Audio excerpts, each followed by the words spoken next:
நம்ம இந்தியா மேல அமெரிக்காவுக்கு ஒரு கோபம். ஏன் தெரியுமா? அமெரிக்கா உலகம் பூரா இருக்கிற நாடுகளை எல்லாம் நான் சொல்றபடி கேளுங்கன்னு சொல்லுது. அதுக்காகத்தான் நேட்டோன்னு ஒரு கூட்டமைப்பை வச்சிருக்காங்க. நம்ம இந்தியாவுக்கும் அழைப்பு வந்துச்சு. ஆனா நம்ம இந்தியா ஒரே வார்த்தையில வேணாம்னு சொல்லிருச்சு.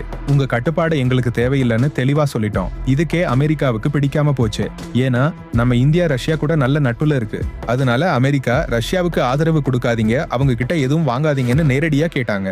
அதுக்கும் நம்ம இந்தியா நாங்க யாருக்கும் அடிமை இல்லை, எதை செய்யணும்னு நாங்க தான் முடிவு பண்ணுவோம்னு சொல்லிடுச்சு. அப்புறம் ரஷ்யாவுக்கும் உக்ரைனுக்கும் போர் வந்துச்சு. அமெரிக்கா ரஷ்யாவுக்கு பொருளாதார தடை போட சொல்லி உலக நாடுகளை தூண்டி விட்டுச்சு. நிறைய நாடுகள் ரஷ்யா கூட உறவை துண்டிச்சுக்கிட்டாங்க. ஆனா ஒரே ஒரு நாடு மட்டும் தைரியமா ரஷ்யாவுக்கு துணை நின்னுச்சுங்க. அது நம்ம இந்தியா. உலகம் பூரா ரஷ்யாவுக்கு எதிரா நின்னப்போ இந்தியா மட்டும்தான் வர்த்தக உதவி கொடுத்துச்சு. இந்தியா அமெரிக்கா கூட நட்பை மதிக்குது. ஆனா அதுக்காக அவங்க கட்டுப்பாட்டுக்குள்ள வரமாட்டோம். அதனாலதான் நம்ம இந்தியாவை கட்டுப்படுத்த யாராலையும் முடியல, அமெரிக்காவால கூட முடியல. இதுதான் நம்ம இந்தியாவோட தனித்துவமான வெளியுறவு.